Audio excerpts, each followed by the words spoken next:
Okay, in this part of learning module number 7, we're going to go over the statement of activities, which is also referred to as the income statement. So the goal of this financial report is to show what happened in my organization over a period of time. And it's usually it's usually a fiscal year. It can be done for a month or a quarter, and I've certainly seen that. But generally speaking, unless you are a very large organization, you're not going to have anybody on your team who can really put together a true statement of activities. And so it's something that we're only going to do when the auditor comes in at the end of the fiscal year. It's going to present revenues and expenses. So terms that we're very familiar with. It's basically money coming in and money going out of my organization, or at least being recorded, if I'm using accrual, in and out of my organization in my fiscal year.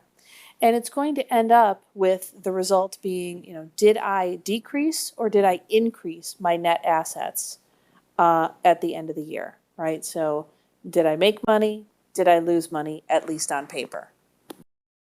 Okay, so first up on the statement of activities is revenues, revenue and support, and it's presented in different categories, right? So you're going to have, at the very least, contributed revenue and then earned revenue.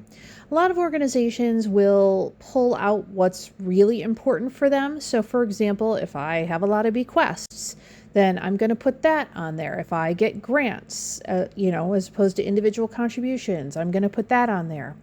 Investment income is almost always on there so that we can see it as, something separate. And it's going to total to kind of the, net revenue and support. You're going to show two categories. So the first category on the left is going to be shown the unrestricted revenue, so without any donor restrictions.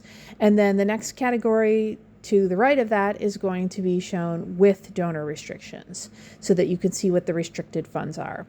It'll total on over in a total column, and that total column for this year will be presented with the total column from next year as well. Or I'm sorry, not next year, last year, so that you can see if there was a change year over year. Okay, so the bottom half of the statement of activities is going to show our expenses, and that's going to be divided into program services and supporting services. So this is a relatively new presentation. So as opposed to just listing out all of the expenses, we're going to try and organize them into kind of the mission stuff, right? The program stuff, and then the supporting services, which is admin, so management, fundraising, things like that.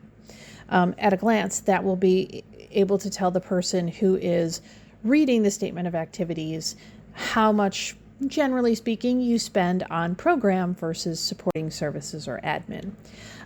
It's going to result in the bottom at the change in net assets. And so basically that's, did you make or lose money that year, right? It's important to remember that revenues and expenses presented this way are not cash. And so that will lead us into the next statement, which is the statement of cash flows, which does show cash. And some of the information from the statement of activities is going to carry over into the statement of cash flows. So when you're ready, you can go on and we'll do that one.